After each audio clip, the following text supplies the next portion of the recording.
Hi guys, Vicky from Try Less Meat and welcome back to my channel. And in today's video I'm going to show you how to make a really nice lentil curry soup.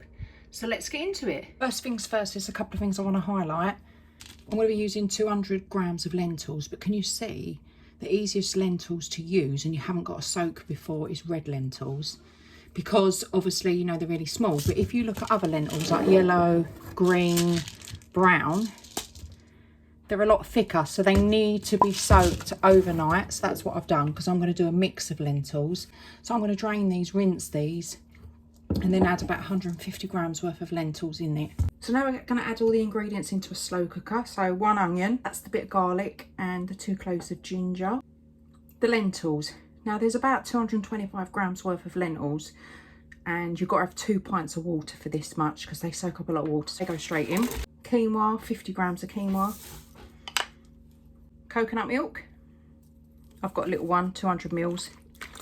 This just gives it more of a coconutty flavour. The herbs and spices, so I've done a mix of cumin, 2 tablespoons. I've got seeds and powder, 1 tablespoon of chilli flakes, 2 tablespoons of paprika, and then I've got some fenugreek powder. So that all goes in there. And then your 2 pints of stock. So obviously I want mine quite a runny soup. If you want it a little bit thicker, go for about 1.5 pints of water rather than 2 pints. You might need to add water after a few hours. At the minute you're looking at that probably thinking, oh, that looks awful, but do not worry. So this has been cooking on 3 hours on high, or you can do it on 6 hours on low. And I just realised that I didn't show you a minute ago, I just put some coriander in it.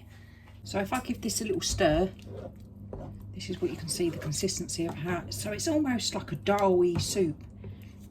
If you want it runny, add more fluid now before you dish up, but that's pretty much good to go. Just check that all the lentils, the bigger ones, are cooked. And you can see that it's got the quinoa, the lentils, the curry taste. Yeah, so I'll plate that up. And there you have it. Check out our nice lentil curry soup. Got to give it a go. Packed full of protein, ideal for these cold winter nights. So if you want to learn any more hints, tips and ideas for all things less meat and vegan, click the subscribe button for future notifications.